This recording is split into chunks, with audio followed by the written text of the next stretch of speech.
Bismillahirrahmanirrahim. Assalamualaikum warahmatullahi wabarakatuh. Yang terhormat Bapak Hari Naredi MPD selaku dosen pengampu mata kuliah Sumber Daya Berkelanjutan. Mohon izin perkenalkan, nama saya Novindriani dengan NIM 190102539. Saya di sini akan memperlihatkan video mengenai kerusakan lingkungan. Selamat menyaksikan teman-teman. Kerusakan alam merupakan kegiatan yang merusak lingkungan sehingga terjadi suatu perubahan. Contoh hal yang mengakibatkan kerusakan lingkungan. Sampah adalah material sisa yang tidak diinginkan. Biasanya sampah ini terdiri dari sampah rumah tangga. Sampah dapat membuat tercemarnya suatu lingkungan.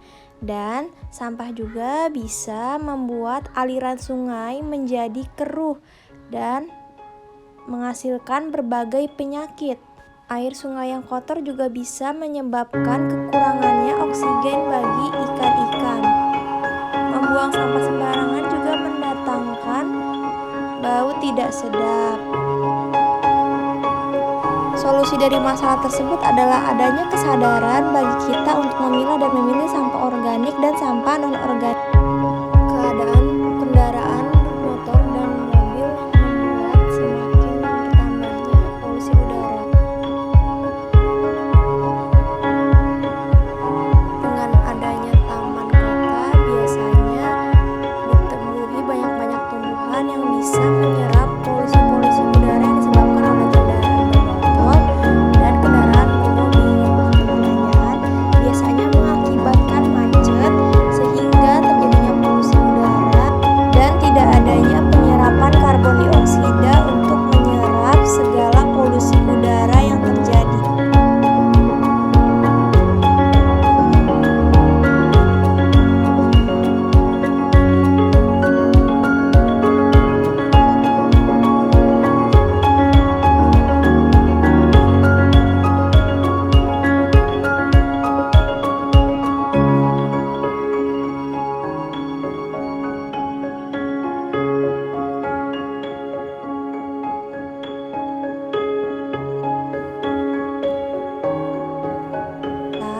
Membuat dan mengurangi polusi udara. Tetapi dengan adanya gerakan menanam pohon bisa mengembalikan kerusakan yang terjadi pada lingkungan sekitar. Dengan memanfaatkan lahan-lahan kosong di sekitar lingkungan bisa membantu untuk menggerakkan menanam pohon yang biasa disebut 5 Juni diperingati sebagai Hari Lingkungan Hidup Sedunia. Ironis, kondisi laut Indonesia kini berada dalam situasi kurang beruntung. Beberapa titik sudah jadi tempat pembuangan sampah. Koresponden lingkungan Silvano Hajid mengajak kita untuk melihat apa yang terjadi dengan laut Indonesia selama setahun terakhir. Sampah plastik mengapung di pantai Tanjung Karang, Kabupaten Donggala, Sulawesi Tengah. Ikan seperti melihatnya sebagai makanan. Dahulu pantai ini bagai surga.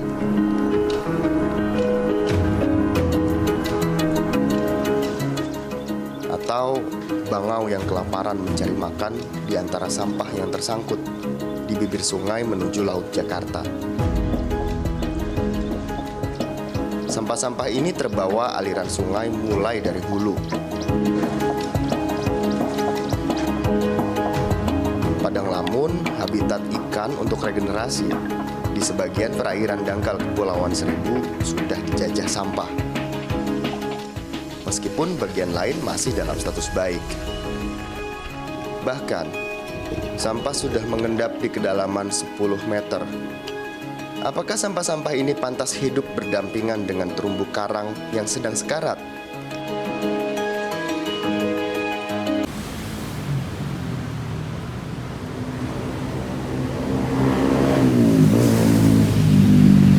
Pemirsa, polusi udara merupakan salah satu penyebab gangguan kesehatan di kota besar. Nah, dampak polusi udara terhadap pernafasan ini tidak boleh dianggap remeh. Betul, orang dewasa dan juga anak-anak ini tak luput ya dari namanya bahaya polusi. Lalu antisipasi apa yang harus kita lakukan untuk menghindari dampak polusi? Berikut liputannya untuk Anda.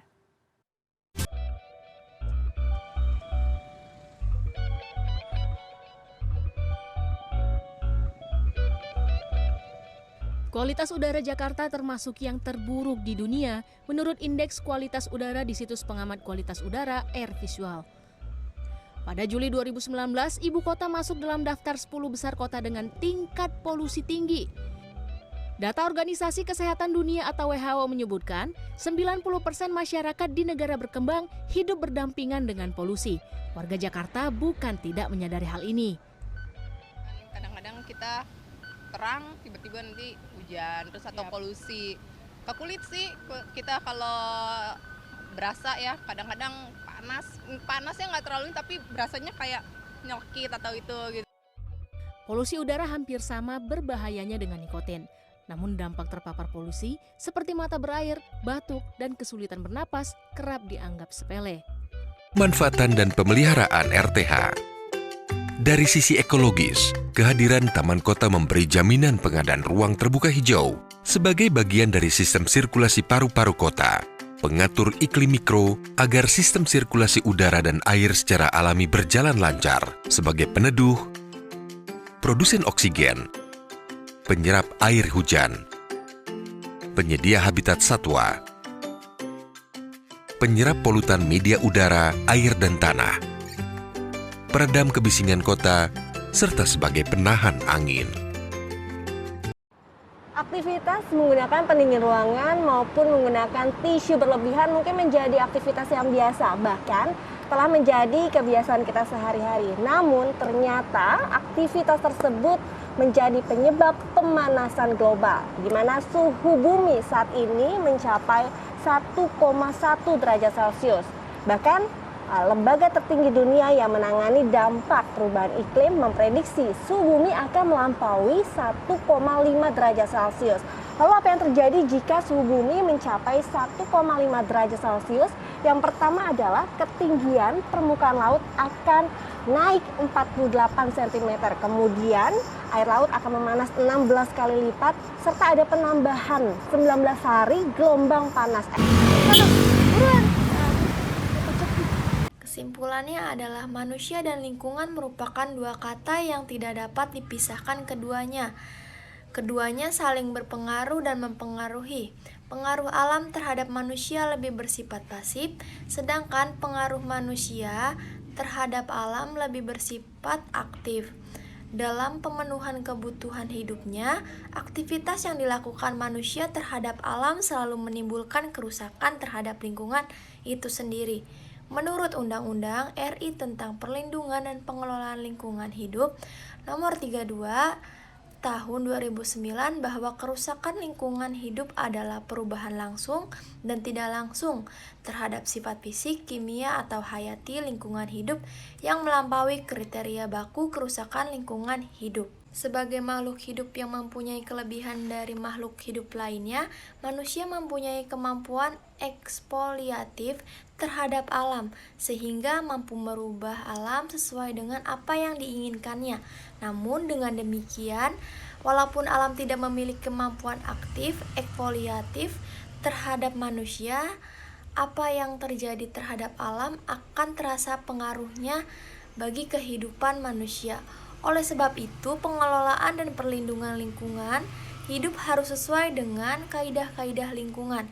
Kesesuaian kaidah-kaidah lingkungan tersebut untuk menghindari timbulnya berbagai bencana seperti pencemaran lingkungan, banjir, kerusakan hutan, kekeringan, sehingga dapat berakibat pada krisis pangan yang berkepanjangan, krisis air, krisis energi, dan lain-lain.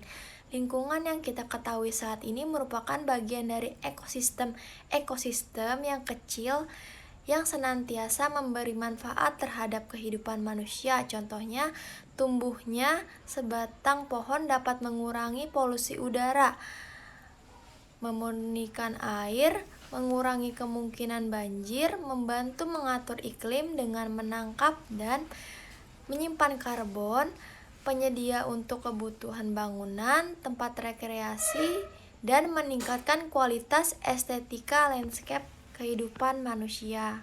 Sekian dari saya, kurang lebihnya mohon maaf. Wassalamualaikum warahmatullahi wabarakatuh. Terima kasih sudah menyaksikan.